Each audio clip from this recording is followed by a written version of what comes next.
tell me I look nice. Let's go. Done. Hey, everybody.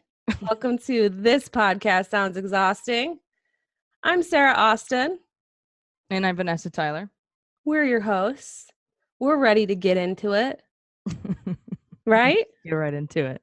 You look nice tonight, Vanessa. Oh, thank you. Finally. I appreciate that. I do want to start off with something that I think is really important. Do you mind if I have a little... Oh, just you and the listeners? Just me and the listeners. Can I step out of the room? Sure, go ahead. So there's this Instagram account. It's not ours. Well, I mean, we do have an Instagram account. You guys can follow us at TPSE Podcast. But there's another Instagram account that I just found called Not Your Average Snails. And I just thought... This was not run by me at all, by the way. Throw it out to the listeners. I don't even want to tell everyone what it is. She does this. She'll start to tell me something she's excited about.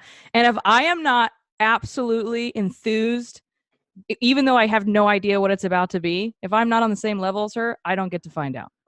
I just feel like everyone just go to your Instagram. First, go to TPSE Podcast. Make sure you hit the follow button. Second, go to Not Your Average Snails. I'm doing that right now. That is, I honestly don't know what you're talking about. That is SNAILS. Okay. And it will just... Oh, no. It's made me so happy. Oh, no. These last few days... I've gone on it probably 700 times. Every single post has liked by Sarah. I'm like 20 down. I have gone on it multiple times a day for the past several days. It's just the best videos, you guys, of giant snails. I'm not kidding. And it might sound like something you've never wanted to look at, but I'm telling you, you will want to look at it. Oh, no. Giant snails eating lettuce, eating... No, I know. I'm looking at it. I'm saying, oh, no, people, because I already know a little bit about this. I already know that she's emphatically in love with these snails. And we already found out that they're illegal in all 50 states. So I'm trying to figure out how to keep her out of prison, but also happy. Yes, exactly. How to smuggle them in. Because we are going out of the country and we are going to be in an area that has them. And I'm pretty sure she's going to get caught with them and I'm going to end up going to jail. Somebody's going to flag our passports and it's just going to say, check for snails. Check for snails. Snail smugglers. We're going to talk about us being dumb criminals on the episode following the cruise. Oh, God. Anyways. Not your average snails. That's just my good vibes for the day. Wherever you may be. Slimy giant snail. It's the best. Anyways, today I am going to tell Vanessa and all of you about one of my favorite true crime stories. When we were talking about what we should do next, Vanessa was like, well, do one of your favorite true crime stories. I'm like, yeah, I should do that. Cool. Well, then I found out like 2 hours ago that... It was more like, don't tell me what to do. How dare you? Several other podcasts have done this kind of recently, like within the last year. A couple of them have done it within the last 6 months. So... that kind of sucks, but you haven't been able to hear me tell you about it. So that's what I'm going to do. Also, I don't listen to other podcasts, so. Well, I do. I haven't heard about it. I do, but listen. So this will just be like our conversations that we normally have where you tell me about something you heard that you liked on a podcast, but instead you did your own research into the subject matter and you're going to tell me from your own point of view. Actually, I've known this. This is an old story. It's like 2008. Mm-hmm. So I've known about this story for a long time. I just didn't realize how recently it had been done on other podcasts. So I'm a little self-conscious about it. Well, can you pretend that you did research? No, I mean, I did. I watched a documentary today, True Crime Canada. That was on YouTube. Yeah, I thought it was about jaywalking. I didn't know it was about actual crime. Yeah. Canada. Come True on. Crime Canada. And I read from the Edmonton Journal, which is a Canadian news source. A lot of Canada stuff. Wikipedia, blah, blah, blah. There you go.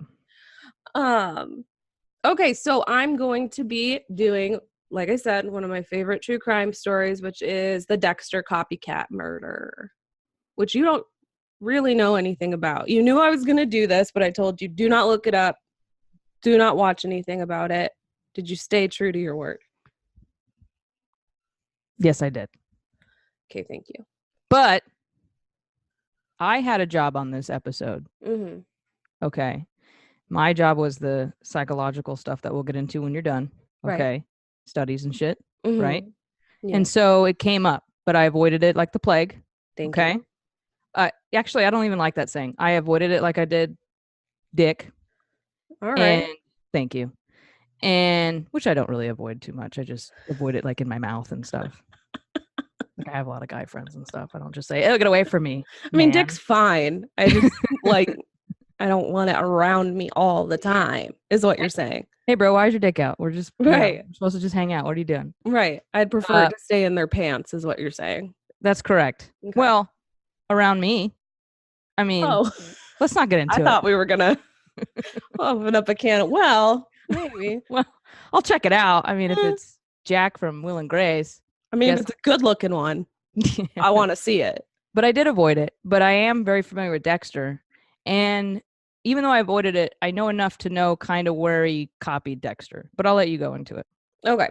I barely even know the dude's name. So why don't you just let me shut up and you go ahead. Go ahead. All right. So the Dexter copycat murder. This is going to start in the fall of 2008. Okay. There is a guy named Gilles Tetreault. I believe I am saying that correctly. I listened to the documentary, the True Crime Canada thing, several times to make sure that I was saying it correctly. It's French Canada. Yes. I believe it's Gilles Tetreault.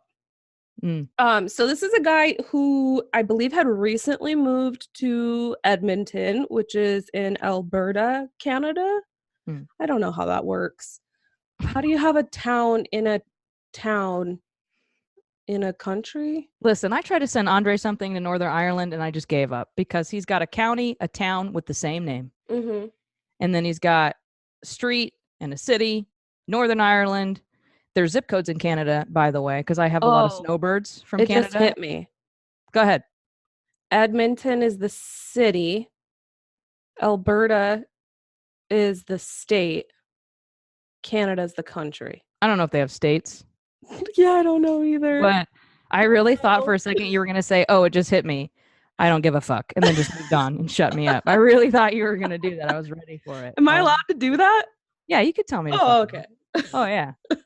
But they have letters and numbers in their area code, zip codes, excuse me. They're very complicated. Go ahead. Yeah, they're a lot better than us. Yeah, exactly. So Gilles Tetreault, he's recently moved to the Edmonton area. He is on the online dating scene, plentyoffish.com. I do not endorse that. Don't use it. That website also came up in our Gypsy Rose Blanchard story. Yeah. So maybe avoid plentyoffish.com. Yeah. Hey, if you're desperate though, I've been there, Sarah. I've used POF. I'm like 50-50 chance I'm going to die. Right. 50-50 chance this is going to be a dude. Yeah. And you know what? I did actually have a nice night, I'll say, with somebody from that. Oh my God, it just hit me. Okay. You don't give a shit? I don't give a shit. Go ahead. Sorry. So he's on this website. He's trying to find, somebody to connect with. He's, kind of new to the area and things like that. And he ends up chatting with this girl named Sheena. Sheena's, by all accounts, beautiful. She's very smart, very articulate. They have some interesting back and forth on messages, and they decide that they want to meet up. They want to actually meet in person, right? And so she starts to tell him like, oh, I'm kind of like untrusting of people. I think what would make me feel better is if you came to my house. I was able to see you from your car, and I was able to see you from your car, and then I'll just know, like, instinctively if I trust you or not. Okay. Listen, God bless her for being proactive and shit. Right. But I don't think that's how you do it. No, I would suggest maybe meeting at like a public place, coffee shop, somewhere where like other people are, right? Yeah, maybe, having a friend that meets you there and then fucks off. So they see this person, they know who you are, they know what you look like. Right. And they'll hunt you down. Right. Yes. So Gilles, he says, okay, that makes sense. That's fine. And and he's like, how do I get to your place? Let me know. And so she tells him, she doesn't really want to give him the exact address. But she's going to give him some directions. Okay. So here are the exact directions that Sheena gave him. Okay? Go ahead. So, okay, Friday.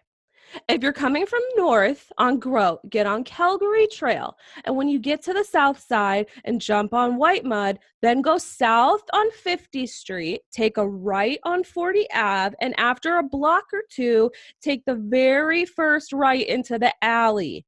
It's marked by a yellow crosswalk sign, so pay attention. Then go left and pull into the only driveway on the left that isn't paved, LOL. Seriously, who ever heard of a driveway that looks like the Amazon? Whatever, it won't swallow your car, I promise. There's some garbage up against the fence, like an old couch and such, but it might be gone by Friday, who knows? Like I said, the garage door will be open for you to touch. Don't worry about the neighbors thinking you're a burglar. Everyone knows there's nothing valuable in there, except my car, of course. See you then, Sheena. P.S. Yeah, first visible back door coming out of the garage, knock away. There's certainly no other driveways along our alley like this one, and the half-open car door is a dead giveaway. LOL, see you 7 on Friday. The only way this is a good idea is if this test is to see if he does it and to be like, yeah, something's wrong that he did this, and never talks to him again. Okay, so if you got directions like that, what are your first thoughts? So first of all, people need to understand where you and I come from. We had to MapQuest shit. We had to either print it out, or copy it down from MapQuest, and especially it didn't have. If you're like me, I'm terrible with directions. Yes, like, I remember. I am overwhelmed by this email. Do you not forget we were lost for 4 hours in my fucking car in the desert trying to get you to someone's house? Yeah, you remember. It's funny. It's a funny memory. So my first thoughts about them as an outward person, or me if I'm that person who gets it, right? I'm the guy who gets it, right? Sheena is beautiful. She's smart. She's articulate. You've had, some interesting conversations. I'm the dude. Super horny, revved up, ready to meet this chick. These are the directions you get. Look down, picture a dick. Listen, no, I hear you. Where does it take you? Well, what do you want me to think with? My head or my fake dick that you have me thinking with? The fake dick, definitely. I'm going to go then if that's it. But if it's not and it's just my brain, okay, I'm just going to find an alternative. I'm going to find a 7 out of 10 and just be safe. Okay. Because that sounds ridiculous. Right. First of all, if it's 2008 and I get lost, I'm probably fucked. Right. Yeah, right? Yeah. And I don't want to be that. Well, you kind of do want to be that. That's the whole reason why you're going. If thank you. Oh, is he getting pegged in this scenario? Am I forgetting something? Well, I mean, you do want to. I mean, no, I'm definitely not. Happen. I'm definitely not going. I can see why other people desperate or whatever would go. I definitely wouldn't go. I wouldn't even find an alternative to do it. Like I wouldn't bring a friend. I just wouldn't do it. I'd say that sounds insane. And I would probably start at this point, if I'm desperate for it to work out, meaning I'm not willing to just block and ignore at this point. Right. Then I would say, okay, but this sounds sketchy as fuck. I need some sort of video or, you holding the newspaper, flipping me off or something like that. Okay. That's the only way. Maybe because it's talked about more now. But in 2008, there wasn't the show Catfish or anything like that. Or we're women and we're not desperate to get laid. We're desperate to be left alone about getting laid. I think you're speaking for yourself, because in 2008, I was definitely showing up at some random dude's apartment that he told me how to get to. On POF, I'm glad you're alive. No, it's like MySpace, maybe. Yeah. Oh, God. Anyways, Gilles goes. He takes the directions, okay? And he decides he's going to try it. He follows the weird garage email. How old is he? Oh, man. I don't know. 20s, 30s, 40s? I believe he's in his late 20s. I want to say he's like 28 in this. I was pretty stupid in my early to mid 20s. So it's a coin flip, which isn't good. So go ahead. Yeah. I don't think I wrote it down. I want to say he's in like his late 20s, maybe early 30s. Yeah. So he gets to where the garage is. It's a little bit open, like she said it would be, So he slips under into the garage and it's completely dark. So he's kind of fumbling around trying to find like where the light switch could be. Apparently, how she had it explained was he was going to go into this garage, walk through a door, and then like the house would be like on the other side. You know what I mean? Yeah. Like it's like a detached garage. Really, it's just a garage. Mm-hmm. So he gets in, he's looking for the light. It's completely dark. All of a sudden he has this sharp pain. And it's a stun gun. He can hear the zapping of it, and it's like a wand looking stun gun, not like the little box ones that you're used to seeing on TV and stuff. Mm-hmm. And just so everybody knows, what you see in movies with tasers, I think I've told you this, completely inaccurate. You don't put a taser up to someone like a stun gun, okay, which that has that 1-inch arc, and then they're suddenly incapacitated. It's just compliance at that point. Yeah, it doesn't work like that. He's being hit with this stun gun over and over again. He still can't, see everything. He has no idea what's going on. He's been kind of knocked to the ground. He's fumbling around. When he finally looks up and sees who is standing over him, it's this man that's towering over him, and he's wearing a hockey mask. Ugh. And it's painted like a black and gold. It's like a modified. It doesn't look like Jason Voorhees hockey mask. You know what I mean? Looks like gold. But it's a mask. It's a masked man standing above him. Okay. He's still trying to fight when the masked man pulls out a gun. Oh no. And all that Gilles can think in that moment is, holy fuck, I didn't tell anyone where I was going to be. Like that's what's going through his head is, I'm going to die and nobody fucking knows where I am. Yeah. He's pushed to the ground again and his eyes are covered with duct tape. He's terrified. He can't see. He has no idea what's going to happen.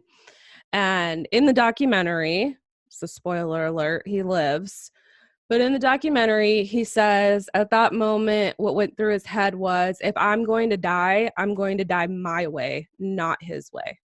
Yeah. So he rips the duct tape from his eyes. He jumps to his feet. He grabs for the gun. And in that one moment, he said, of pure bliss, he realizes the gun is fake. It's a plastic gun. So he just starts punching him. Yeah. Like just going for it. Like there's no, all out. Fuck this. Gun's fake. It's plastic. I'm getting the fuck out of here. So he's punching, he's hitting, he drops to the floor, and he rolls out from under the garage door. So now he's back onto this unpaved driveway. It's like a gravel, driveway area in this alley. He's back out into there, and I believe they said they were going to meet at about 7, so you got to be thinking this is probably like 7:30. It's kind of dark out. He he very quickly realizes that his legs are like numb. Been tased so many times in the same spot on his leg that he has like this temporary paralysis in his legs. Plus he's got a shit ton of adrenaline, right, fear, all this stuff, and now his legs aren't fucking working. Yeah, and he could have hit it too. Yeah, he's been punched, he's been kicked, he's, all these things. So he starts crawling, like army crawling on the driveway. He looks behind him, the guy with the mask is coming out from the garage like the fucking Texas Chainsaw Massacre. He picks him up by the back of his legs and starts dragging him back into the garage. Oh my God. So with like every ounce of strength left, he's trying to just crawl out of this dude's hands. He hears something in the alley. He looks over. There's a man and a woman going for a walk. At this very same time, they're walking down the alley. So he starts screaming, this guy's trying to rob me. This guy's trying to rob me. Help me. Help me. Okay. The couple is like, what the fuck? They stop. They're staring at this scene, right? There's this half open garage. Here's this big dude with a fucking hockey mask, guy on the ground screaming, right? The woman immediately thinks, and this is smart because I don't know if I would have thought that. It's a setup. She immediately thinks it's a setup. She's like, I'm not doing any of this because it looks like a fucking movie. Like it doesn't look like something that you would just happen across in real life, right? Yeah. So the boyfriend is like trying to talk to them, like, what the fuck's going on? What are you guys doing? Blah, blah, blah. And the girlfriend's like, fuck no, we are not doing this. We are leaving. And she makes her boyfriend take off with her. They get home. They call 911. Good. 911 goes to the scene. Nothing's there. Canada has 911. I'm just picking on you. So they have 911. What is it? I don't know what they have over there. They have something that makes more sense. I know that. The police. I know that other countries have something that makes more sense. Is it like 099? They have something like 000, 111 because you don't have to press two different numbers, which sounds unimportant. And if it sounds like it's important to me, it's only because I have a reoccurring nightmare that I can't fucking dial 911. I dial 912, 910, 991, and I can never get through because I'm a mess. And I used to have a reoccurring nightmare when I was little that Yoda would come while I was babysitting and he would steal my voice. Well, one of those is more realistic than the other. They call the police. Do they go in the house or they just go, hey, nothing? They take off running. They're like, fuck this. We don't want to have any part of this. Oh, the police. Yeah, they come. There's no scene. Nothing's going on. Like, there's nobody in the garage. Nobody's answering. There's no blood. There's nothing. Like, nothing's going on. So the police are thinking, this is a fucking prank or something, Well, if I'm that dude, I'm pissed, but go ahead. Yeah. So what about his car? I don't find anything. Well, I mean, yeah, car looks normal, right? No, there's no car. Nothing's there. Are you is that the end of the story? Are you just gonna leave us fucked? No. Okay, good. Thank you. That happened on a Friday. Okay. The following Friday, another man named John Altinger. His friends call him Johnny, so that's what we're going to call him for the rest of the story. Okay. He is 38 years old. He was like a motorcycle enthusiast. Everybody who they interview about this guy is like, he is the most honest, or he was the most honest, loving, funny, great friend, great person. Like, I mean, I know, like, it feels like everybody says that after you die. But when you watch these people talk about their friend, it was like, he was a good guy. Yeah. He was a good friend. And everybody loved him. Like I said, he was a big motorcycle enthusiast. He had this red hatchback Mazda that he loved. And he was always like taking pictures of it and going, he was like really proud of it. He put some work into it and stuff. He is lonely. He wants to fall in love and he joins Plenty of Fish. And he meets a woman named Jen. And Jen is beautiful. She's blonde. She's smart. She's articulate. She's not beautiful in the sense that like someone ripped a picture off of a porn site. You know what I mean? She's like sites aren't hot. But you know what I mean? When you can tell you're looking at like a fake profile. Yeah. You know, you're like, okay. This is gonna ruin my dating life because I'm on that website, just by the way. Not on Plenty of Fish. Like, oh, 10 out of 10. Sure, you're interested in me. Swipe left. Great. Go ahead. Oh, you're too smart. Something's up. So Jen and Johnny decide that they're gonna meet. And Johnny does something very smart. Now he gets an email with the same weird fucked up directions that our last guy got, right? Yeah. Same exact thing. Basically word for word the same exact email. But what he does is he takes that email and he sends it to his friends. And he says, this is what I'm doing tonight. You know, he's new to like the internet dating thing. He's new to meeting people like this. So he's like, I'm just going to play it safe. Here you go, guys. This is where I'm going to be. You know, in case anything happens, this is where I will be. And his friends have, you know, said that it was not out of character for him to do something like that. He was always in touch with them. You know, like he had a really good core group of friends. They were always talking. They were always, you know, so they didn't think anything was up about it. Just, okay, cool. I hope you, you know, have a good day. One of his friends was like, this is kind of weird. You know, like you shouldn't go. Yeah. What if I sent you that? But yeah, that's what I'm saying. I was trying to think like, if I sent this to Vanessa, like, hey, here's where I'm going tonight, just in case something happens, here's how to get there, you would be like, what the fuck is going on? What is this, a joke? Yeah. You know what I mean? I would also ruin your date because you wouldn't answer my text within 5 minutes. I would think of this story and go calling the police. So I'm very happy you're married and it's just done. Yes. I don't have to worry about you disappearing. That's right. 2 days later, nobody's heard from Johnny. And there was a big bike trip that day and he's not there. Obviously, everyone thinks this is really weird because Johnny's the type of person that always keeps his word. He's always on time. He, you know, loves hanging out with his friends, loves, you know, being social, being with people. This is very out of character that he would not show up to this bike event and not say anything to anyone. All right. On Monday, his brother receives an email that states as followed. Hey there, I've met an extraordinary woman named Jen who has offered to take me on a nice long tropical vacation. We'll be staying in her winter home in Costa Rica. Phone number to follow soon. I won't be back in town till December 10th, but I will be checking my email periodically. Dude, I had to write that down for my shit, and I'll tell you what, I said it 3 times, and I just said, fuck it. I've never had a hard time saying that, but I will be checking my email periodically. See you around the holidays, Johnny.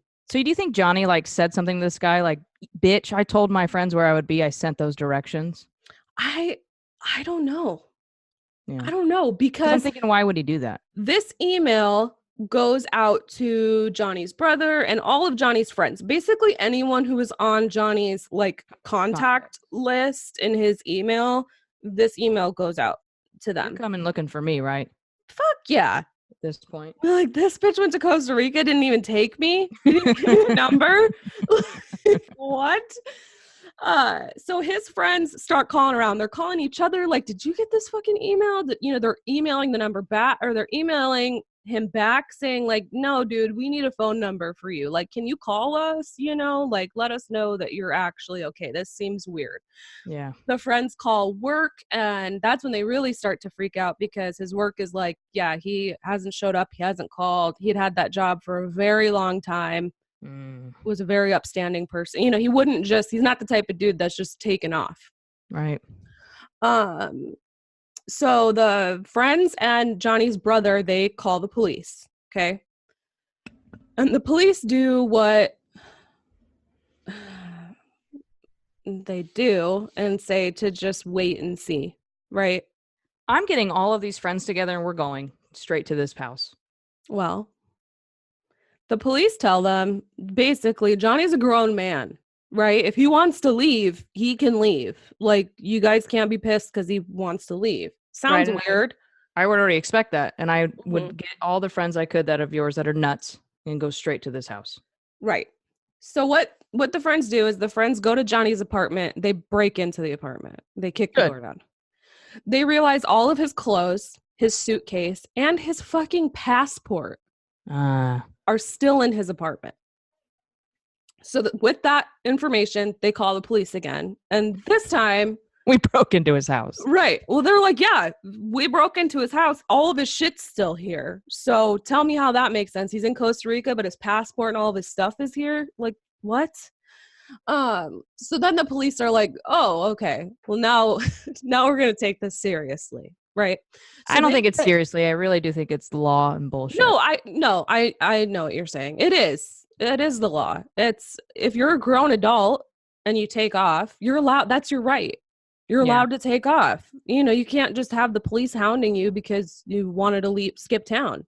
It's so dumb because a certain amount of time has to pass. They should really have some sort of civilian, because you know how a sheriff's office has that posse, something where they're not post-certified, where they're not technically a cop, where you can call them adult services. Isn't there something like that? Well, but then you have to think what you do have to take into account, because I did a little bit of like backstory on this a little bit, and one of the reasons that law, or whatever you would call it, is in place is for domestic abuse survivors. If they get out, then the person that they're leaving, you know, could just call the police and be like, you need to find this person. My wife has taken off. She's missed, you know, whatever. No, I hear you. But then it's out of the spirit of the law. So, I mean, I get it. It's a rock and a hard place. It sucks. Right. I would just do it. I'm not, you know, if I'm going to go to jail for something, I'll go to jail for that. Right. That's okay. I'll go to jail to figure out if you're okay. Because if you are okay, then I'm happy, right? And I go to jail and then we laugh. Yeah. If you're not okay, then I get to kill somebody. And then I don't have the money to bail you out. It's a hot mess. Everything's real awkward for a while. So the Edmonton police, they get Detective Clark on the case, right? And immediately he says his gut tells him something's wrong, obviously. But he's a homicide detective. So he's like, what the fuck am I doing? There's no body. There's no body. There's nothing. What am I doing here? You know, but okay, I'll look into it, right? Yeah. So they follow these whack as fuck directions to this garage, and they find the man who was renting the garage. That man's name is Mark Twitchell. Now, the rest of the story focuses around this dickhead.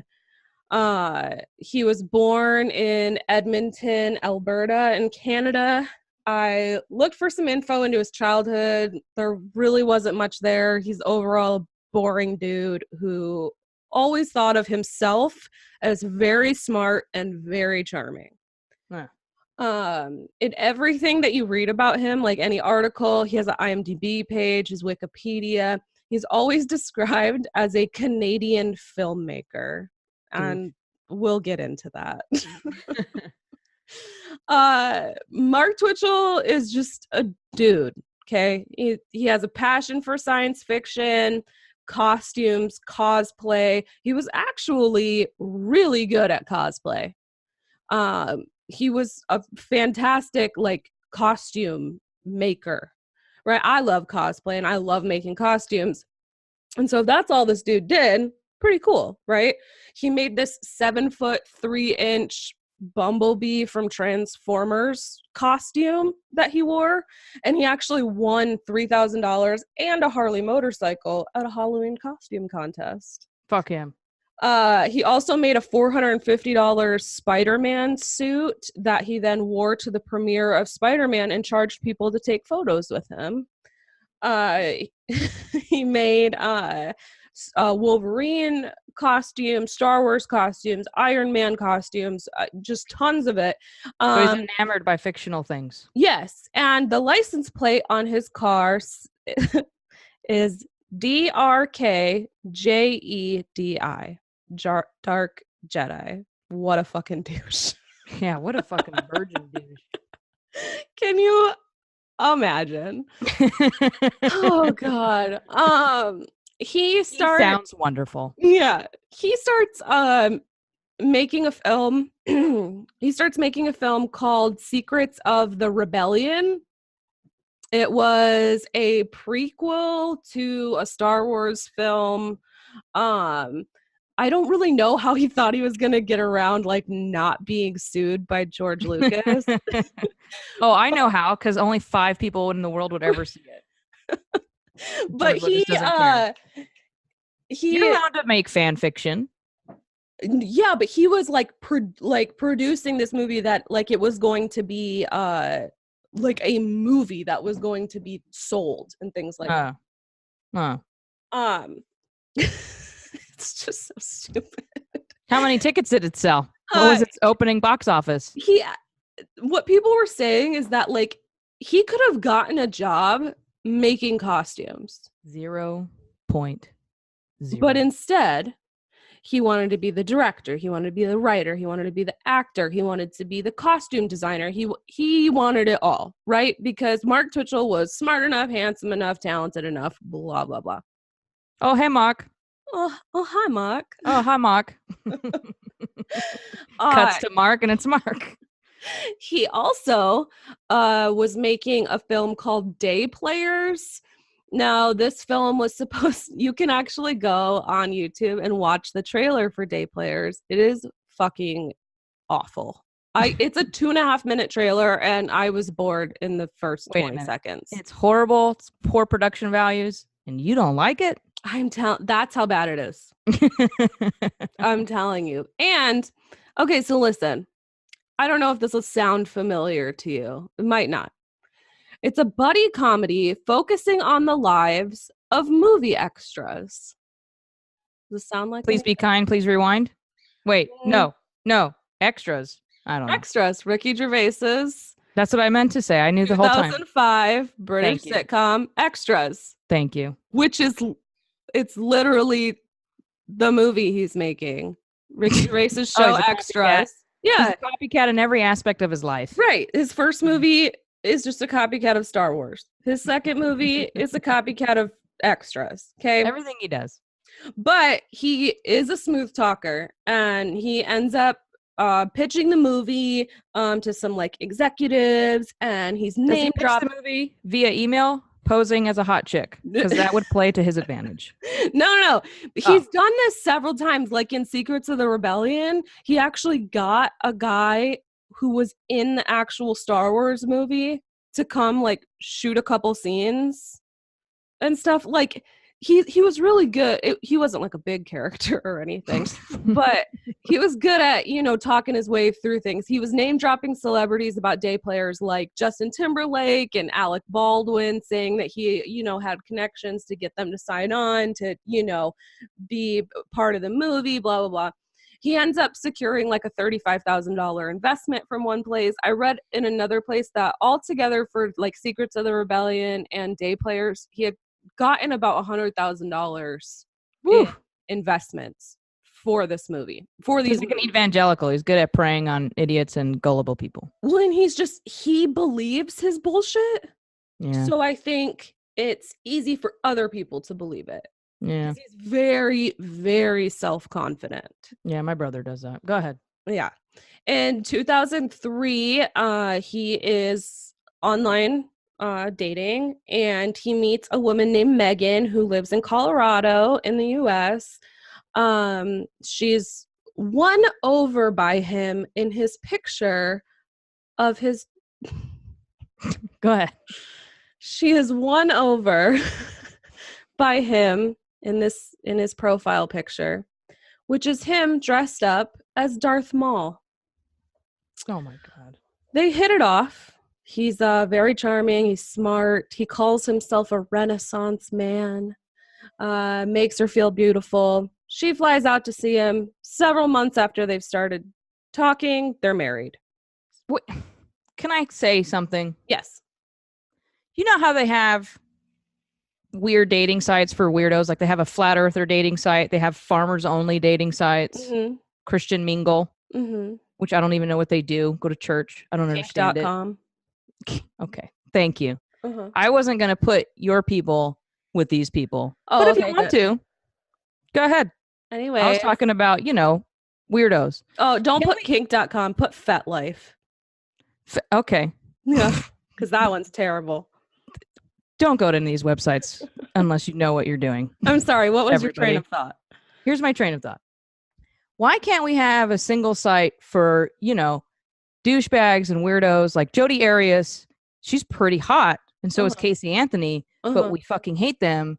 And why can't we put them with these losers so that they're not bothering decent, gullible people? I think it's called plentyoffish.com. Oh, that's right. It already exists. I got to deactivate my profile since I'm not 20 anymore and a total douchebag. Right. Oh, thank you. What if our listeners are on that and you just made them feel super inferior? Get off of it. We are giving you 2 stories in 2 weeks that have both referenced this fucking site. Get off of it. It doesn't end well. Never ends well. Like a 1 in 100 chance. Yeah. You might as well just go somewhere else. So okay. Mark and Megan are 20 and 21 and they're married. She moves to Canada to be with him.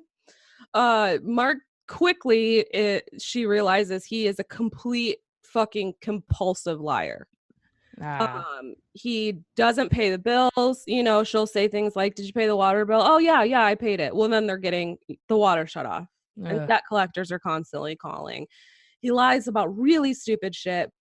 And he's also unfaithful. Okay. He has a habit of going online and making really bizarre fake personas and just talking to people online, sometimes sexually, sometimes not. And Megan in the documentary, she said, quote, he just liked messing with people. Like he got off on it, Or he was practicing. Maybe. At one point he asks his new wife if she ever thought of killing anyone. And standard question.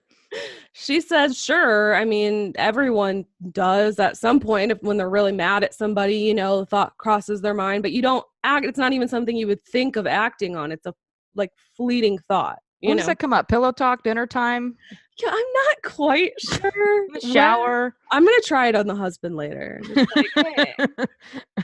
No, don't do it when things are hot. Do it when, You ever just thought of... No, not when you're in a fight, when he's irritating you. Just be like, What about killing somebody? I was just thinking, no reason in particular. Here's some directions for a place I want to meet you at. Yeah. Fun. Walk 10 steps this way. So when she tells him that, I suppose I thought about it, but it's not something I'd ever act on or give a second thought to. He confides in her that he has thought of it, and what he did think of doing was maybe finding a homeless person to kill because nobody would give a shit, right? So he sounds like just a great guy. It's just so many fucking red flags. It's red flags. Red flag central. Red fucking bomb that just went off in your house. But poor Megan. I mean, she's thousands of miles from home. She's in a completely different country. She doesn't know what the fuck to do. She fell in love with one person online. She's 20 years old. She doesn't know what to do. But their marriage is crumbling and there's no saving it. And Megan leaves. I have my Pikachu face with you. I know. I feel bad for her. I do. I feel bad for her being duped, but at this point, I don't think I feel bad for her. You don't go and marry someone like that, number one, and then see all the... Didn't know he was like that. What? I was in a 4-year relationship that I shouldn't have been for all 4 years. I'm going to shut the fuck up. Poor Megan is right. That's right. Poor me. In 2006, Mark Twitchell is married again to a woman that he met online. Her name is Jen. And they even have a child together. They have a little girl. Does he make these fake profiles based on his ex-wives? I don't know. Because that sounds familiar, Jen. Yeah. All right. Yeah. They have a little girl named Chloe. They move into a nice new house together. They buy a house. It's later found out that he doctored there was fraudulent documents that were used to help secure this house. You know, like cut out. There's fraudulent documents to show that he owned the house to get the mortgage. Ugh. So he basically fudged paperwork saying, you know, he makes X amount of money and blah blah blah, and so they're able to secure this mortgage.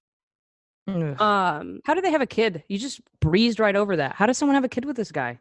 Well, they're married. He and Jen got married. Okay. They met online. Listen, he's very charming. I don't fucking get it. I've seen pictures of him. Very charming. What are you talking about? I don't know. Good. He quits his job to start filming a new movie of his. How charming. This movie is called House of Cards. And starring Kevin Spacey.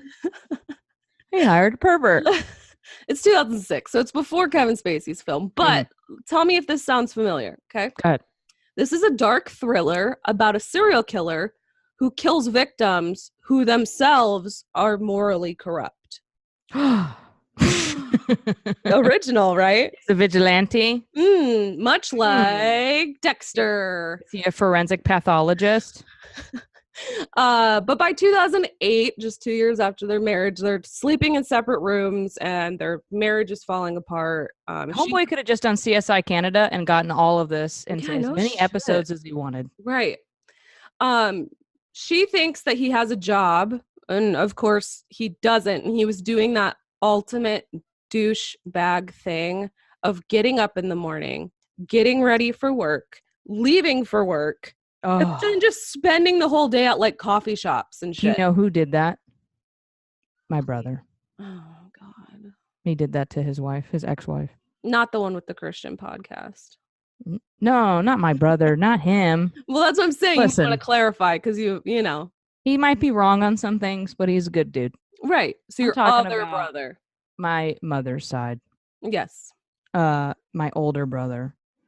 Just Chance. what a dick thing to do. I feel like you're putting in so much time to make it like so much effort to make it look like you have a job. Just get a fucking job. Yeah, but you know, Chance, he's a straight up classic case of a true life pathological liar. Yeah. And so that's what he's doing. He's sitting at coffee shops all day. He's working on screenplays and working on House of Cards and using a lot of that investment money that he got for his first two films that aren't finished.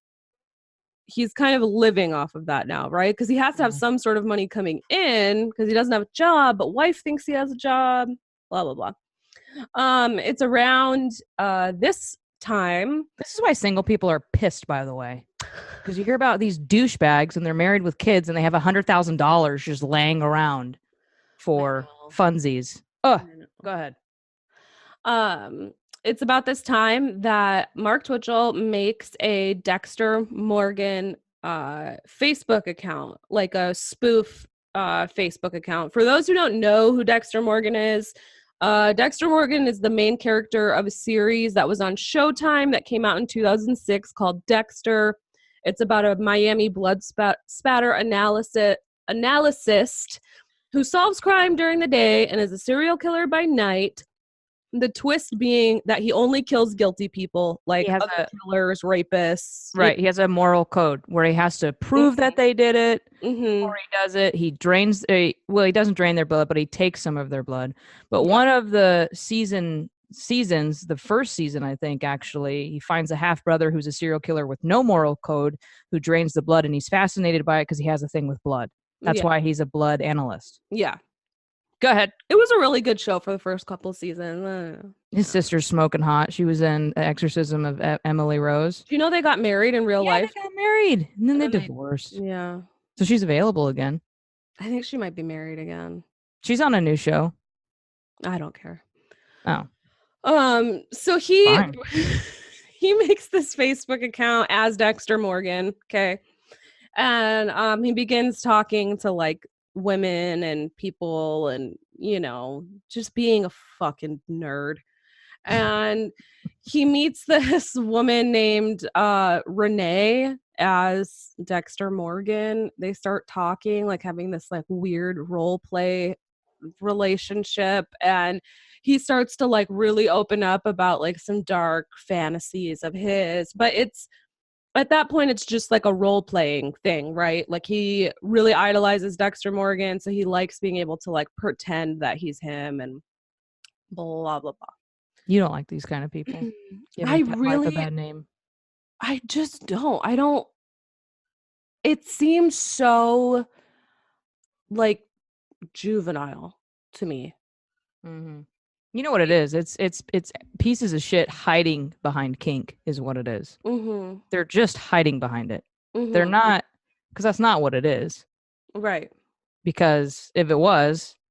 Well, no, that's not necessarily true. You could role play as a serial killer. That's fine. No, but I'm saying his intention is to do it. That's his dark secret, right? Isn't it? That he really wants to do it. That it isn't a kink. That it isn't just his fetish thing that he likes to role play. Right. It's his way of putting his toes in the water. So that's what I'm saying. He's hiding behind it, right? Because if you sit there and think you're a weirdo, or you judge them, or you scrutinize them, or you look closely at them, what an easy out to be like, how dare you judge my kink, right? Yeah. Don't shame my kink. Yeah, don't kink shame. Get the kink warriors behind him to back him up. That's an easy thing to hide behind. And it's a shame because then people kind of, slap that label on all of y'all. Well, and because he's talking like as Dexter Morgan, like as if he's that character, people are really like interacting with him and, treating him like he is. And it's just, I just don't get that's probably why it's a good idea on those areas that people talk about very openly and regularly, that, consensual is a big thing. Not hurting anybody is a big thing. Right. Because I bet you he wouldn't be involved in that talk. No. Yeah. What a dude. So when the police finally get in contact with aspiring filmmaker Mark Twitchell, he seems all too happy to show them around his garage. Because remember, the police have finally gotten to the garage. They've figured out who's renting it. They have the name Mark Twitchell. Now you know a little bit about Mark Twitchell. And now we're at the point in the story where the police have gotten in contact with him. Okay. Yeah. He says, sure. This is my garage. They start walking up to the garage and he goes, oh, that's weird. They're like, what? He's like, this isn't my padlock on my garage door. I have a different lock. This isn't my lock. And they're like, well, yeah, that is fucking weird. Right? Like, strange.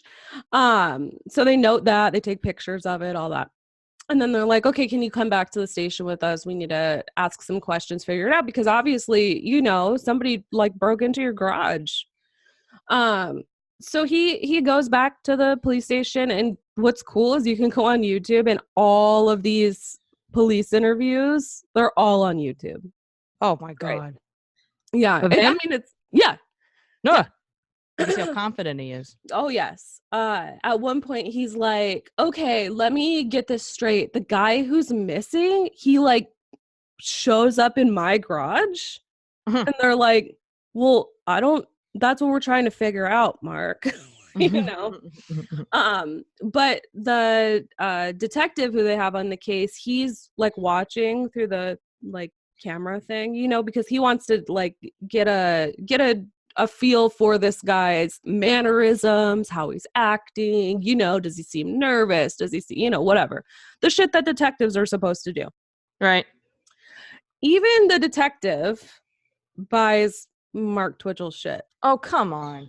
He's like, this dude, he's in the documentary. He's like, he just was upfront, honest, laid back, no issues, was bragging about the movies he's making, had not a care in the world. That's suspicious. If you're suspected of some shit and you got directions leading to your house and you're talking about your gay ass movie, well, I mean, maybe you just think he's a douche nerd. I don't know. Yeah. I mean, that's how he came off. When you watch the first, how he came off? He came off non-threatening, I think. Yeah, absolutely. Completely non-threatening. I mean, his fucking license plate says Dark Jedi.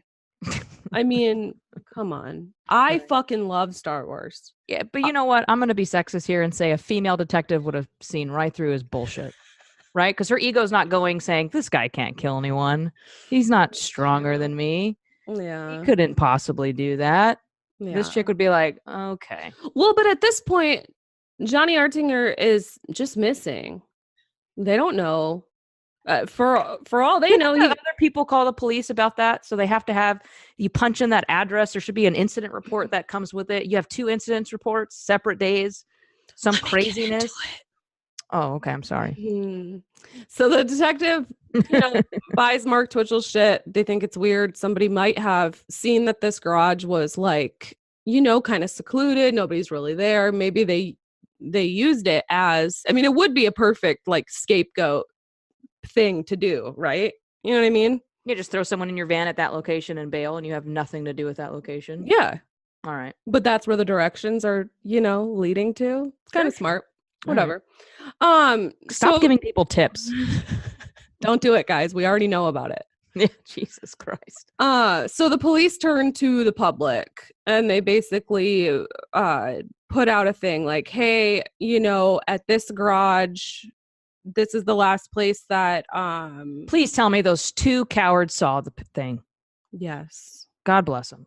They're like, this is where Johnny was last seen. Did she still think it was a setup? She's like, well, they, the couple goes into the police and they're like, look, this is what happened. And the woman's like bawling, crying because they think they let a man die.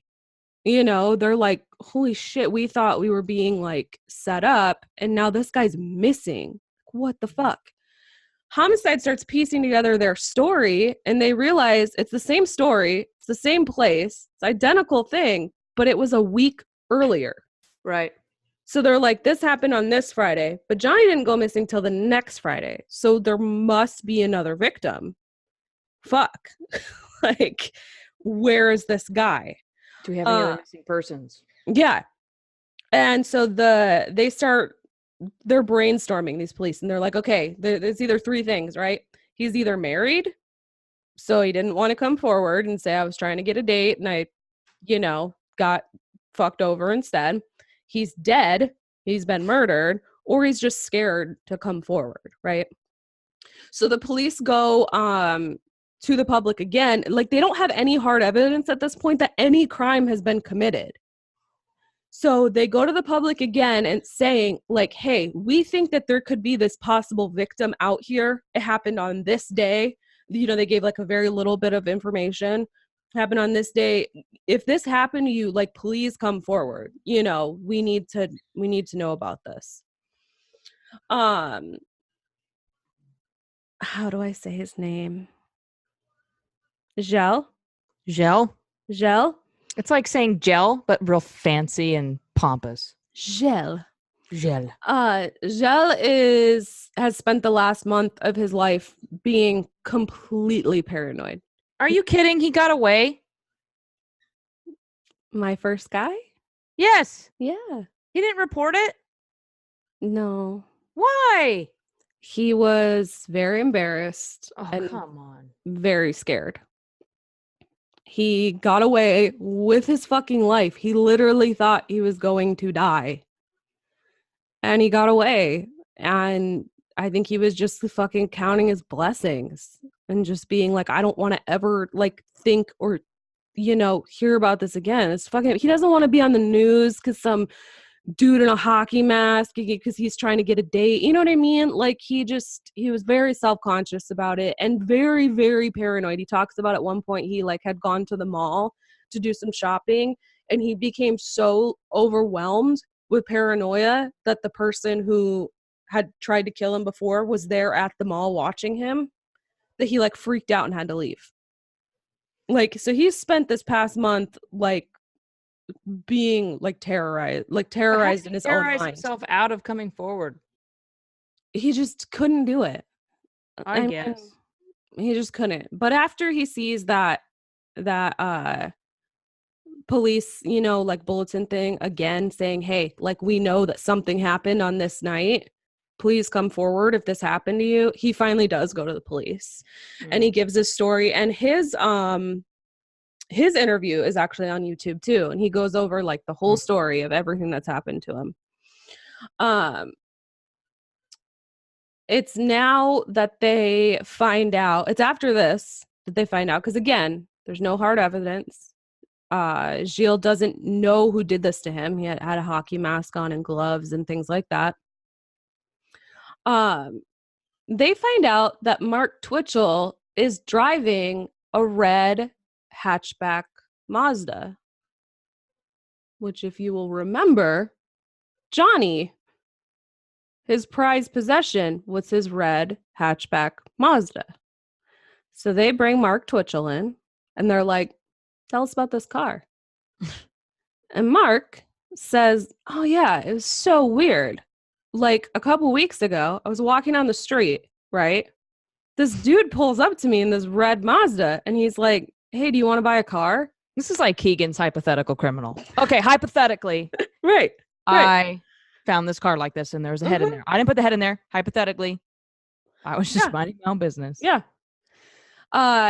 Dude's like, you want to buy this car? And he's like, what do you mean do I want to buy a car? Yeah, I'll give it to you for like $100, $50, $20. Just fucking take the car. And Mark's like, why? And he's like, oh, I shacked up with this really rich lady and we're going on vacation. And she's gonna buy me a new car, like, so I don't need it. You can just have it. You know, throw me like $40, whatever. So Mark Twitchell is now the fucking prime suspect. Yeah. Oh, they didn't buy this story? This is where they draw the line? They are not. Hey. They're not buying. Is there a receipt with that? Yeah. Detective Clark, he leaves the interview room for a couple minutes like, what the fuck do I do? Right? Because again, there's no body. No, there's no real crime has been committed. Everything that they have is circumstantial at this point, right? Now that they have the Mazda and things are kind of like clicking, they're able to get a search warrant, you know, for the garage. Thank God. But Detective Clark goes back in and just point blank says to Mark Twitchell, there's no doubt in my mind that you are involved in the disappearance of Johnny Altinger. And Mark, you can listen to the video. He does this really pathetic, whiny, like Detective Clark says this to him and he goes, why? And I just busted out laughing like, this fucking douche. You just want to punch him in his stupid fucking face. Why? Ugh. Detective Clark says to him, like, listen, we're gonna get this evidence and you are not going to be able to live with yourself. And Mark Twitchell looks at Detective Clark and says, you'd be surprised what I can live with. There he is. So they have to let him go while they execute this search warrant. There hasn't been a charge yet, so they can't arrest him. They can't detain him. They have to let him go. They could tail him. But they do start combing through his house, his car, and the garage, right? Moving all. Let's go. Oh, yeah. There is fucking blood on everything. Yeah. He has a ton of like movie props in there. So like props, not prop swords, but like it's like real swords and knives and all of that. But he used them like in all of his movies. There's blood on everything. There's with the luminol testing everything, right? On lead pipes, on swords, on knives, on the floor, it's everywhere. The fucking room lights up, right? It's in the back of the Mazda. It's on his fucking clothes, his shoes. It's everywhere. Dude, I'm having an Inception moment because I want there to be a Dexter episode where Dexter solves this Dexter copycat. I know. Oh, they already had that on Dexter. Or he did have a copycat. I think you're right. Yeah. Yeah, they did. Yep. Jesus Christ. Yeah. Go ahead. So they then find his laptop. Okay. And they start examining the computer files on it. There we go. In the trash bin, in the deleted section of it, right? So he deleted it, but you can never like really delete I hear you. Everything. Put it in the trash can, emptied the trash can. Yeah. Gerard. There is a document titled SK Confessions. Serial killer. This dude is not very creative. I mean, Jesus Christ. The beginning of it starts, this is the story into my progression of becoming a serial killer. Oh God. Allow me to start at the beginning. You can read this whole thing, and I was gonna read excerpts of it, but it is so fucking boring and poorly written. And it's just not like it's boring as fuck. The directions to his garage were more thrilling than SK Confessions. But he was trying really hard to sound compelling and important. It's so self-important. It's just like you just want to make the jerk off motion the whole time. I see you're jerking off in this scenario. Exactly. But in SK Confessions, he's detailed the entire fucking crime, all of it. He has even talked about the missteps with Joe. Like how he got him in the garage and fucked it up and the guy got away. He has a step-by-step account of the murder of Johnny and Johnny's dismemberment. Dude, if I'm this douchebag, which I would not be, I'm fucking terrified about this guy going to the cops. Like, what are the odds he's not going to go?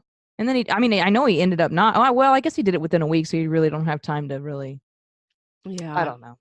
I think he thought, like, I'm probably going to be fucked, right? But after a week, he's like, oh, I guess maybe he was thinking the guy's married or something, you know, when like. You fool yourself like that, you're right, yeah. Mm-hmm. He's probably thinking the same thing the cops were thinking at first. Yeah, he's like our guy MacArthur. He's like, I'm good. Yeah. I'm invisible. Rub a little lemon juice on that.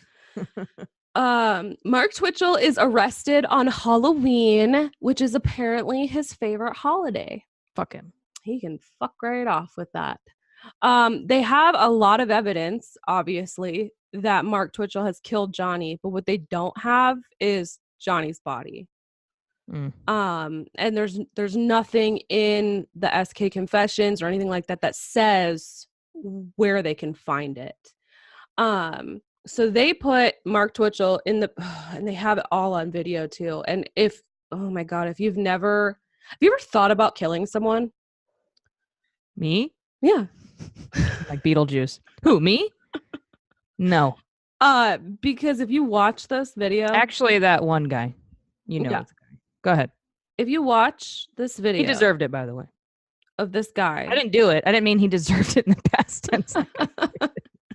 If I did it, I would absolutely tell Sarah. Go ahead. If I did it. By OJ. I'm writing a book, by the way, called If I Did It. This is how I would do it. I'm just kidding. OJ.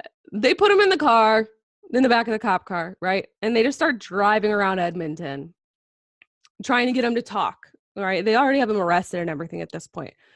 But the cop's like, all right, Johnny, I'm sorry. That's not what I meant to say. All right, Mark, where are we going? You know, like, where should we? They want Mark to tell them where the body is. They're like, we already got you. Like, this is done. You're done for. Like, just let us know where he is. Do the fucking right thing. Do the decent thing. And let us know where his body is so that he can get, his family can have some closure on this. And Mark Twitchell he's such a fucking arrogant prick. He's like, they're like, where are we going, Mark? Tell us where to go and we'll go. And he's like, just go back to the station. Like, he just straight up refuses to tell them. Why did you ask me if I ever thought about killing someone? I was trying to do a callback joke to the beginning of the story where Mark asked his new bride if she had ever thought about killing someone. Jokes go over my head often, so fucking get used to it. Go ahead. I hope other people caught it. Mm-hmm.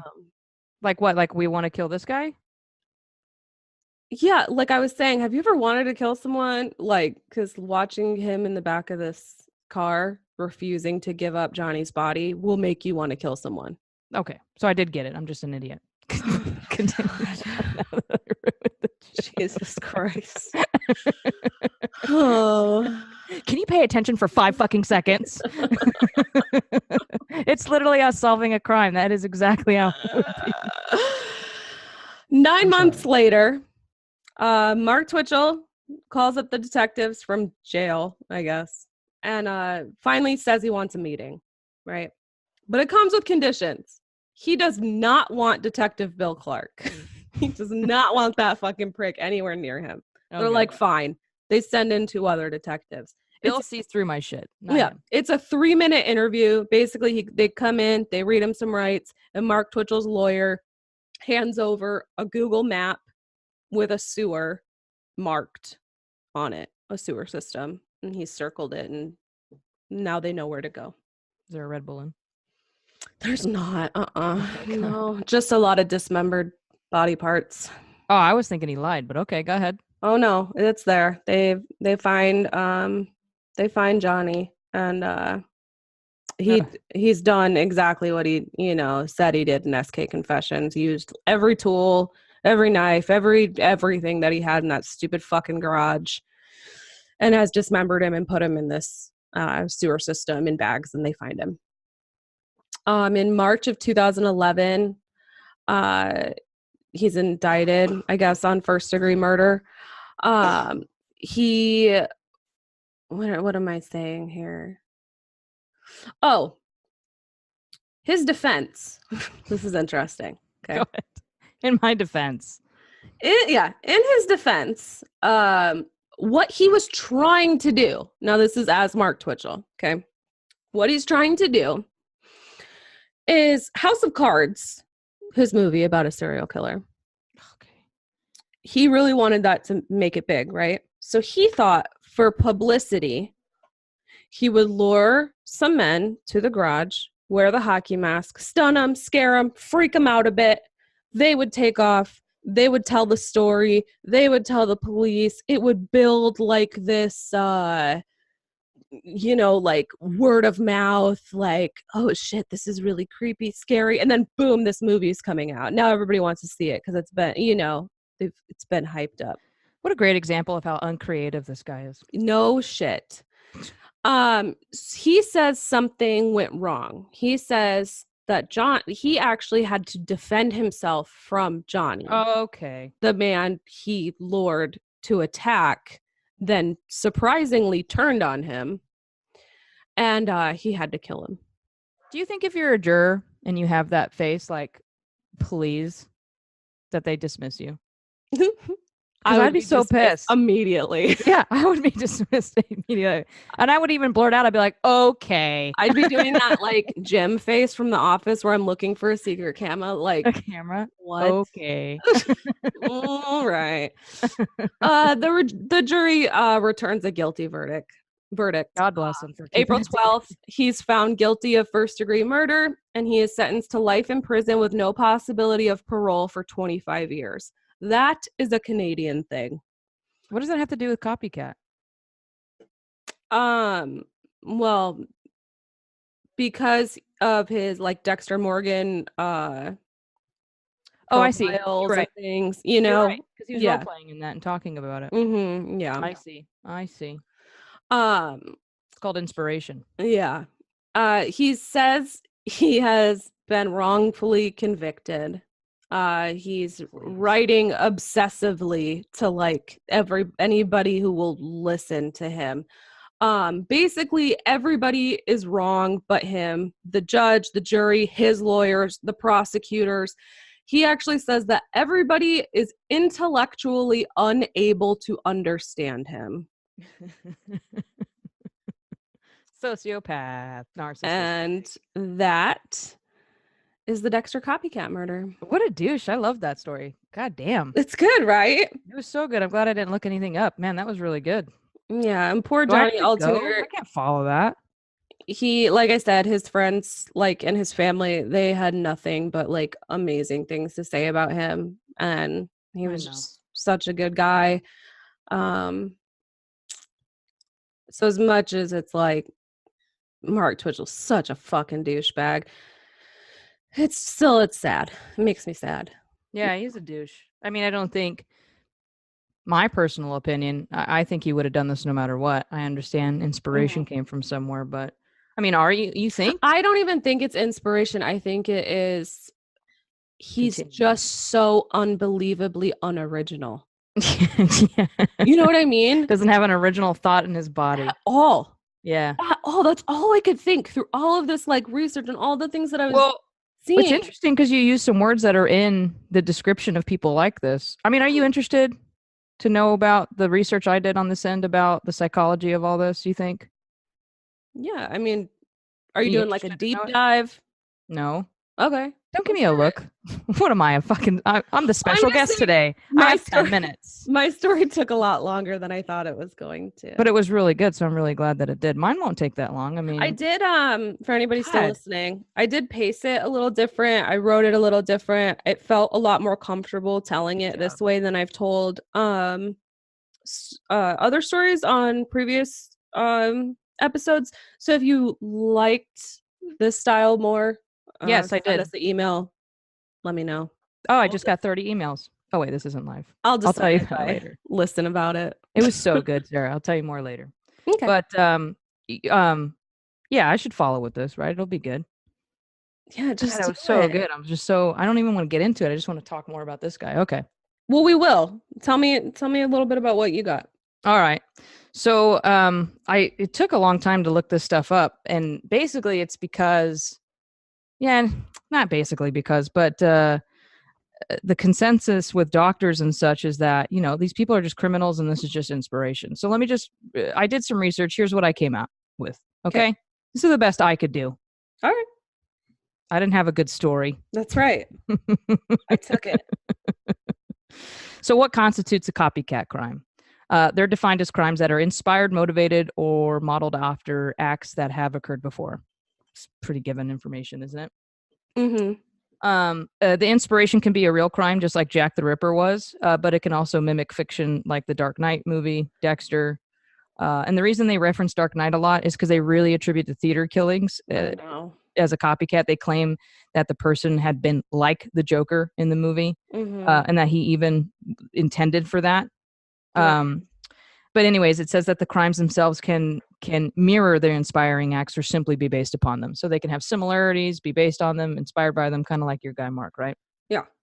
So the psychology behind it is going to be, I read an article written by an actual doctor. So this psychologist points out a number of factors that may motivate copycats to act out on crimes, fiction or otherwise. The psychologist that wrote this, by the way, is Nigel Barber. He points out right away that while the behavior itself is criminal, these crimes lie outside rational analysis and more in the realm of psychological disorders. And he says, after all, why would a sane person use the persona of a comic book character or whatever to murder innocent people he does not even know? Right. And then he says, oh, by the way, I use the word he because most of these rampage killers are single, young men. White men. Not to be, that typical person, that typical lesbian. No, it really is. But no, he that's his quote. That's I don't know what to do with it. Yeah. Yeah. You didn't want to put white in there, but I'll put it in there. Yeah, white. Yeah. Yeah. Yeah, that's about right. Well, in America anyway. All right. Well, New Zealand now. All right. So with that said, there's two major theories into the psychology of copycat killers specifically. Copycat criminals or killers, by the way. So the number one, which I think is what our doctor here is really behind. And it didn't make sense at first, but then I think more about it and it does. So number one is depersonalization, which is a dissociative disorder. Mm-hmm. Okay. Depersonalization individuals, if you will, are usually triggered by a few things. You want to guess where it starts, Sarah? Could it be like good old childhood trauma? Yeah, exactly. Severe stress, particularly emotional abuse or neglect during childhood. Or other major stresses such as enduring or seeing physical abuse. Also, feelings of detachment from self or the surroundings may occur periodically or continuously, which, by the way, he notes a lot of people experience this. He's talking about won't go away, medication doesn't work, and it's completely debilitating to your life, right? Okay. Sleep deprivation or lack of sensory stimulation. Lack of sensory stimulation really makes a lot of sense. Mm-hmm. People go fucking nuts, right? That's why prison systems don't work. They stick you in a cell. They make you bored out of your mind. And sometimes they even put you in a cell alone 23 hours a day. Though he notes that depersonalization affects just 2% of the population, and it does affect men and women equally. Mm-hmm. It does begin in early childhood, however, and rarely begins after the age of 40. However, most rampage killers, again, single white men. Yep. Dr. Barber speculates that depersonalization is in effect with copycats because there is a natural human inhibition against killing random innocent people, right? Most murders by people who wouldn't normally murder are in the heat of the moment, right? They're not super premeditated or whatever. Crimes of passion. Right. That's why we prosecute them differently. Yeah. People say that, a lot of people could be, not a lot, but people are generally susceptible to crime of passion, rage in the moment. Yeah. Whereas premeditated, thought out, like this psychopath. The difference between first and second degree murder. Correct. Premeditated and in the moment. Exactly. Right. Which is why Mark Twitchell got first degree murder, because it was obviously premeditated. Exactly. So that's what he's saying. That when you have depersonalization disorder, you can fight against this natural human inhibition against killing random innocent people because you can adopt a persona. And that is the word that you use. Yeah. You adopt a persona. So the idea is that the character or mimic inspiration provides a vehicle through which the crime can be committed. Distance from that natural, inhibition not to, kill fucking random people. Well, what's interesting about this is that a lot of serial killers have this. Not what you're talking about right now, not copycat necessarily, but like dissociative disorder. Ted Bundy, he would become, I forget what he called it, not the monster, but he would give it a persona. Yeah. Other than himself. Jeffrey Dahmer did the same thing. Gacy did the same thing, where it was like someone separate from them. So they were able to like compartmentalize that part of themselves, right? Yeah, it was someone else. It wasn't necessarily them. But if you're so fucking unoriginal that you can't even think of another persona, you just do what Mark Twitchell did and you just take everyone else's shit. That's correct. So if you're as dull as a wet rag, the personality of a fucking pillowcase. Yeah. Hey, I really like my pillowcase. How dare you? This guy. So an example of this, a primitive one, if you will, when warriors would paint their face before going into battle, they obviously would accomplish a few things. They appear frightening to the enemy, but also assume a new persona that helps facilitate violence against others.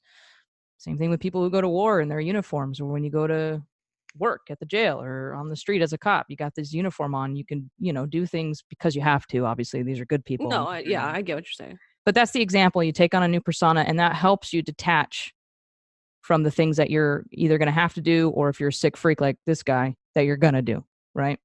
Yeah, it's like when I put on my latex and get my paddle out. I'm a different person. Thank you. Why do you have to detach anyway? I'm pretty sure I know you well enough. You would just do this any time of day. Oh no, the detachment part is it's a big part of it. Yeah. Yeah. But I'm saying it can be good sometimes. I'm saying, what are you detaching from? Because I'm pretty sure that when I catch you just dazing off, you're just in some BDSM thought. Listen, here's just quickly. I do think that is what is a big part of like fetish culture and things like that, is when you take on these other personas. I'm no longer, for that 30-minute scene or whatever, I'm not just Sarah, who's a mom of boys who goes to school and does the dishes and hangs out and has a pretty boring life, right? I'm this other person. And it's still me. I'm that person. But that's why people love cosplay. That's why I fucking love cosplay. That's why people love live action role play and things like that, right? You get to that's why people love fucking Halloween. Yeah. You get to be someone else for a little bit. So I don't necessarily think that is a bad thing. Yeah. Wanting that, craving that. It's when you put that with other things like dissociative disorder or narcissism or other like personality disorders, then you put this piece of that longing to be somebody else and to have this other persona that you can then do bad things through and feel less guilty for. Right. This is like a piece of a bigger puzzle. And what you're saying is that same piece can be helpful for some people and be an enjoyable thing like cosplay and stuff like that. Absolutely. Sure, I get you. I think social media is a grain of salt on that because give off the persona you want. You have more control over that. Right. Same thing with this podcast, right? Yeah. We're a persona now when we do this. You know what I mean? I am not this bubbly. And I am not this interesting. I don't think so. So this is great. I'm sure the listeners are like, you're still not that interesting. We still aren't getting that. So the doctor notates, though, that this persona thing, this things that we do, the specific markings on the warrior, if you will, they matter little to measure the level of aggression, though. And so do particular inspirations for copycat killers or criminals, right? They're saying the Dexter part, it doesn't play as big as a role as you think. It doesn't measure this individual's. Right. But you know what it does do? Stuff. Go ahead. Sells a lot of fucking papers. Yeah, I know, which is I'm going to get into that next. Yeah. So the second main theory for the copycat killer, the psychology of it, okay, or criminal, is the copycat effect. So I looked up where copycat came from. And one place reports that it was coined in 1888 during the Jack the Ripper's copycat killings, right? But of course, it noted that criminal acts that were copied started as, earlier. Right. The earliest I could find is 1774, where many people found criminal inspiration from a John Wolfgang von Goethe book, The Sorrows of Young Werther. What was his name? The author is... I'm just fucking with you. I wanted you to try. I think I said it wrong, actually. I think it's Johann Wolfgang von Goethe. That sounds... Yeah. Thank you. Okay. Can you say periodically again? Periodically. It still doesn't sound right. What about gel? Oh, you know what I can say now? Infantilized. Oh, can you say familicide? Is that how you say that? Familicide, yes. That's weird. When you're a family annihilator? You just spit that right out. You're like, familicide? Yes. Tell me that. As well. Would you like me to use it in a sentence? No. The book was called The Sorrows of Young Werther, again, written in 1774, in which the romantic protagonist kills himself, which did result in several suicides, murder-suicides, familicides, and rampage killings. Jesus. So the book was nearby when it happened. Yeah. People. So in America, which is where most of our listeners are, copycat crimes rose pretty heavily after Columbine, obviously, in the 90s, where we were inundated with hundreds of school shootings following that. Yeah. Whether or not they all got inspiration from it, the bottom line here is that they kind of all took off after that. It correlates, right? Didn't it? Or could it be that we talked about it more? Or well, I'm going to get into that. Showing. Sure. So the first theory on that is going to be media coverage equals copycat crimes. Yep. But then the other side is like, but does it? Yeah. So here's does it? Dr. Barber states that sensational coverage of mass shootings makes these crimes more common, though he notes that it isn't fair to blame Goethe, The Dark Knight, Dexter, whatever it is, for all the hopeless romantics who died by suicide with a copy of that book near them. Because many he's stating that many would have died by suicide anyway, or murder-suicide, or whatever they were going to do, it would have happened anyway. Can I interject real quick? Yeah. Of why we're saying died by suicide instead of committed suicide now. Right, I did change that just for you. Go ahead. Yeah, because we were going to talk about this in an episode, but this feels like a good segue into it. Anyways, with the recent deaths of 2 Parkland survivors and a parent of a Sandy Hook victim, there's been a lot of talk of suicide, obviously. And I read a really interesting HuffPost article that talked about why we need to stop saying that someone has committed suicide and instead change our verbiage to someone has died by suicide. Basically, it's simple. When you say someone has committed suicide, you're almost implying that they have committed a crime or that they have committed a sin, right? Yep. I have a quote on my phone. Dan Riedenberg, the executive director for the Suicide Awareness Voices of Education, he said, when attaching the word committed, it further discriminates against those who lost their battle against a disease. Yeah. Depression. Yeah. So anxiety, life, PTSD, whatever it is. Yeah. So when we from now on, when we talk about suicide on this podcast, we will refrain from saying that someone has committed suicide. We'll try to. If we do it, it's just because it was a bad habit. But the goal is to change the verbiage and then eventually our minds. Yeah. Because when I read that committed a crime or committed a sin, I'm like, fuck. Yeah, when you called me, when we first talked about it, you called me and told me that, and you were like, I guess this is what we're supposed to do. Not in a condescending way. She was on board to doing it. She just didn't completely understand why. Yeah. And the first thing I thought of was, well, committed's like a crime. And then instantly Sarah was like, yeah, that makes perfect sense. Yeah. Yeah. And of course she looked into it, and that's exactly what it was anyway. Right? Yeah. Yeah. I mean, yeah. So, sorry, I didn't mean to halt your progress, but no, that's okay. Yeah. So this doctor is saying that it has little to do with the inspiration, whether or not the person's a violent individual, whether they're capable of carrying out this violence. It might change how it looks a little bit, okay, but it's not going to change the bigger things. Like it's not the cause of these murders, is what he's. Of course, yeah. He says that linking their lives or death to a novel, a movie, whatever it is, only made their deaths or crimes seem more literary or poetic than they actually were. More important, more meaningful. Yeah. The real culprit, he says, is the person who made a point of linking the crime with the inspiration and glorifying it. So, right? Linking it, glorifying it. Yep. In almost every copycat crime, someone just wants their crime to seem something more than it actually is. Yep. Like this douche you just talked about. Yeah, like somehow it's screen-worthy. Yeah, instead of just being fucking horrible. Sure. And when the news takes this, whether they're intentionally trying to glorify it or otherwise, they are. It's an unfortunate result that the glamorizing of the violence can and will be imitated. It's just something. If someone sees something that's like that and they want that, they're going to go for it. Yeah. I looked a little bit into another study that was conducted by Dr. Alberta Bandura, and he sought to find out if aggression was a learned behavior with this kind of thing in mind, right? So he's looking at children. Alberta Bandura. So that would be a woman. Yeah.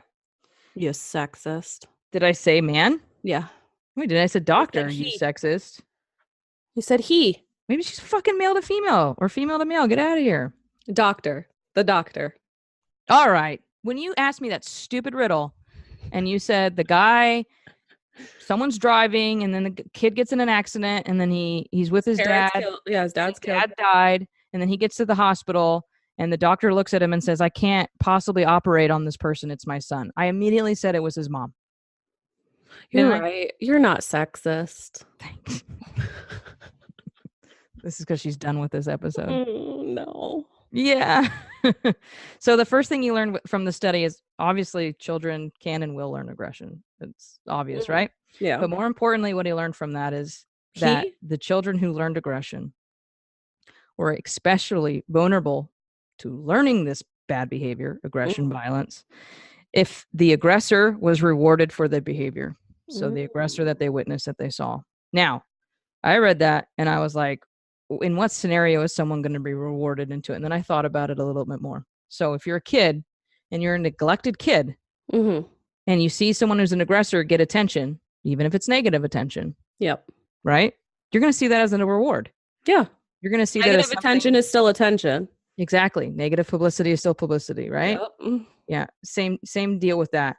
So you won't find a whole lot of research about copycats for that reason, because doctors probably don't want to muddy the waters and like everybody else trying to say it was Marilyn Manson or the video games or all this bullshit or even the drugs, if there were any drugs, when in actuality it turned out they had a shit childhood. They were predisposed to violence and trauma and all this other bullshit. They were disassociated with their peers, right? Because disassociation is the first thing he said, depersonalization. Yep. The moment you retreat and you're disconnected from the world, and then you add in a persona that you can adapt, and you've got these precursors for violence, these urges that go unchecked. Yeah. You've basically taken away all the things that keep other people from doing things that they shouldn't be doing. Yeah. Support system, something to live for, a purpose in society. You're contributing, you're wanted. You know what I mean? Yeah. And I think people are so used to their friends or their family or their crazy lives or their work or whatever, they don't realize that actually can happen. It actually happened to me. I was completely isolated from everybody, every single person. And I would see and talk to people, hundreds of people a day, because I worked in a jail. Yeah. So those communications, those relationships were utterly meaningless. Yeah. And my coworkers didn't like me, you know. I was an inmate lover, basically, because I was fucking treating them with basic human decency. Right. But then that would be it. I was on swing shift, so I go home at the middle of the night. No one's home. You know what I mean? Yeah. There was like a good 2 years there where I would look forward to going home to playing my video game, my PlayStation, my Xbox, or whatever it was, because I do enjoy that. You know, I'm a gamer. I like that. Yeah. And I swear to God, every day I would look forward to it, hoping I would actually do it when I got home, and I never did. No. I never did it. I just came home and fell asleep or drank or, you know, stayed up till I passed out and then just repeat. Yeah. And that's what happens. That's why there's single unmarried dudes that do that. Right. They're, you know, no family, no friends. We went over that in Munchausen syndrome. Trauma, disconnect from people, right? When the men do it, they don't have a lot of family that is close to them. Yeah. I think like we should probably do a small disclaimer of like, if you have the feeling that you are going to hurt yourself or hurt someone else, you gotta tell somebody like right away. Like, don't wait. Yeah, reach out. Wait till it gets so fucking bad that you can't. Yeah, group talk was actually something amongst these psychologists about a common way to treat depersonalization. Group talk is the number one way. Group therapy in some sort. And I know when you're in that position, if you are, hopefully you're not, hopefully you're just all of our friends and you have people who love you. But if you are, if you're like me, you look at other people and you think it's so easy for them. That, right? Isn't that a thought? So easy for them. They have these friendships, these things that mean something. You might even look at Sarah and I and think, oh, well, you've had a 17-year-long friendship. This 17-year friendship has a 10-year gap. The only reason it reconnected is because we both worked at it. And we don't just naturally do this every day. Somebody has to make an effort. Yeah. Every single day. Yeah. But whatever it is, you know what I mean? Yeah. I mean, 24 hours can go by. It's not a big deal. I mean, we might get worried about each other, but that's about it. I'm sending the police right away. Yeah, that's right. You did too when all that shit was going down. I'm calling the police. But the point I'm trying to make is that it actually takes work. So what I'm saying is, don't get bitter because you don't already have it. Don't let that discourage you. Don't expect it to just fall into your lap. It doesn't. Things like that take a little bit of effort. So, and effort means disappointment, right? Because not all your efforts are going to pay off. So you're going to have to get out there and get shot down and not like just hate people because of it. Right. And group talk's a good place for that because they're really good about like not judging you and and getting you to meet other people who are just like you, and more importantly, putting you in front of a professional who's going to have your best interests in mind and actually knows what the fuck they're talking about. Yeah. And believe me, we know how bad the mental health care system in America is. We fucking know for sure. So we're not saying it's easy, like just run out there and make a fucking appointment and make it happen, you know? But reach out to people. If you are really at a point where you feel like you're going to hurt yourself, you feel like you're going to hurt someone else, I don't have the crisis lines right now, but you can Google the crisis line in your area. I've had to do it. I'm not ashamed. I've had to call a crisis center to come help me out. And it's other people like you, by the way, who've gotten help, and they volunteer and do that. And it was a completely free service. You know, you just Google your local crisis line. and tell them. Well, the mental health treatment line for everybody could be 877-723-4002. That's for everybody can call that one.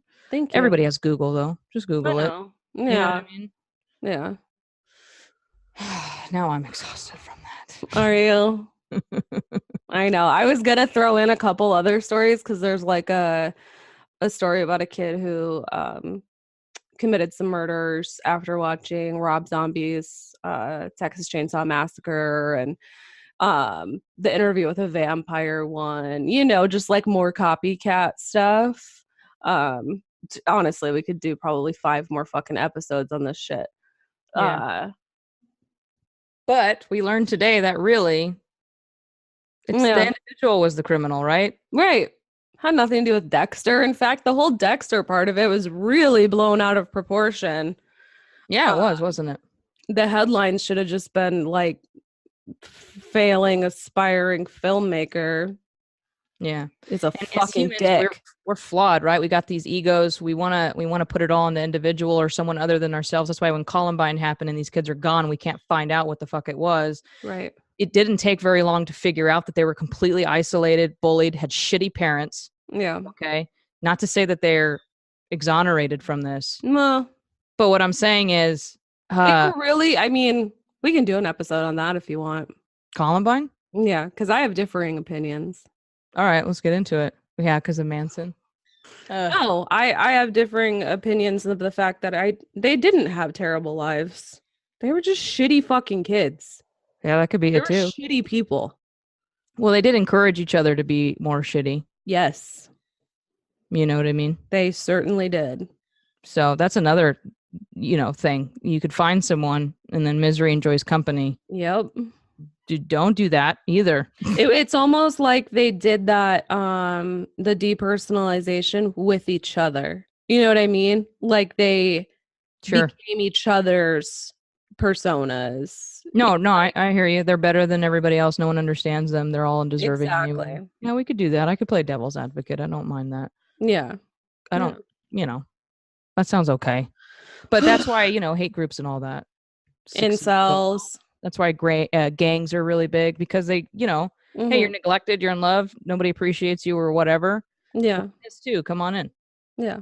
You know what I mean? South Park has an episode where everybody's pissed. They're angry. They're Republican, like a hillbilly Republican, like a really hyperbolic one.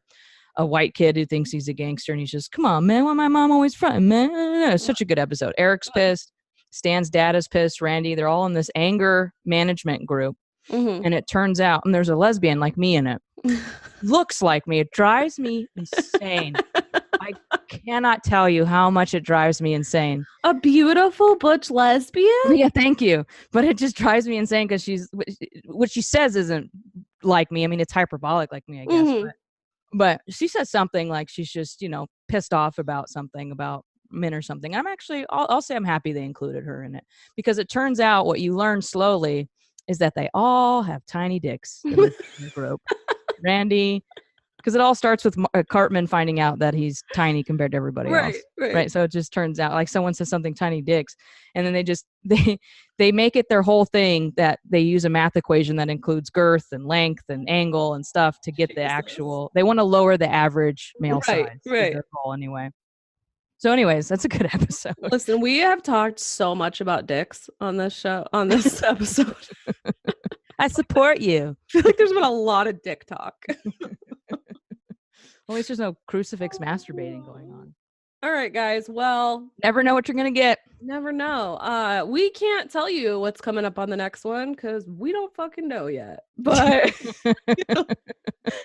it'll be something good. I have several ideas. I've written lots of notes. Are you lying? No, I'm not.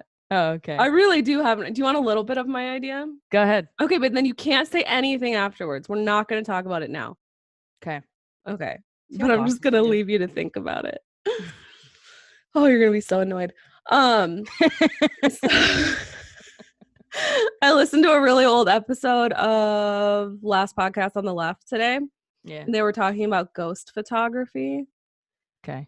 Are you irritated yet? Why would I be irritated? I just want there to be something that I can partake in it. Oh, good. So there's a theory that when you see a ghost or a Bigfoot or a chupacabra You do. or an angel, what's actually happening are these mini black holes that are appearing in our atmosphere, letting you see into other dimensions. Oh, stop.